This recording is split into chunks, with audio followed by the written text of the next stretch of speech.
착수금 300에서 700만 원, 2026년에 가장 현실적이고 안전한 금액이 맞냐는 질문을 주셨는데요.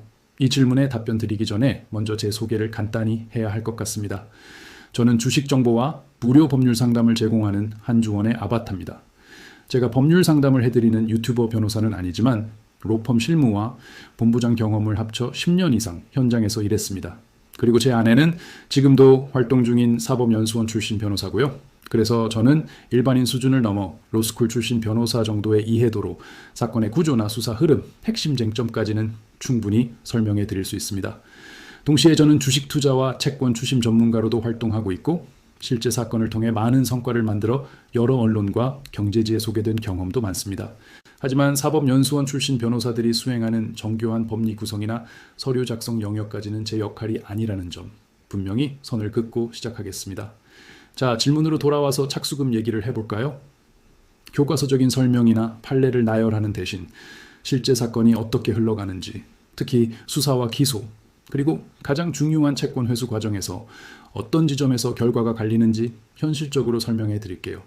많은 분들이 착수금 액수만 보고 판단하시는데 그보다 더 중요한 건 사건의 본질을 꿰뚫고 전략을 세우는 능력입니다.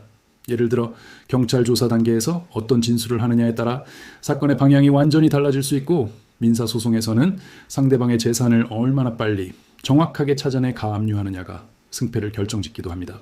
착수금 300이냐 700이냐는 그 다음 문제라는 거죠.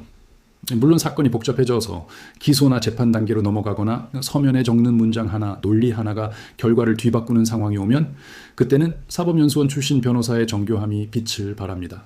저도 이 부분은 명확히 인정합니다. 하지만 여기서 중요한 포인트가 있습니다. 무조건 출신만 맹신해서는 안 된다는 겁니다. 실제로 내 사건을 누가 직접 맡아서 책임지고 진행하는지가 가장 중요합니다. 그래서 변호사를 선임할 때는 최소 2곳 이상 상담을 받아보셔야 하고 첫 상담에서 바로 계약하는 건 정말 피하셔야 합니다.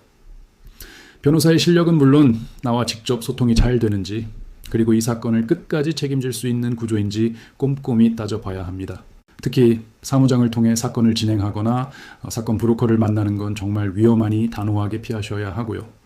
오늘 제가 말씀드린 이 기준만 잘 기억하셔도 변호사 선임이나 채권 회수 과정에서 큰돈을 허무하게 날리는 일은 막을 수 있을 겁니다.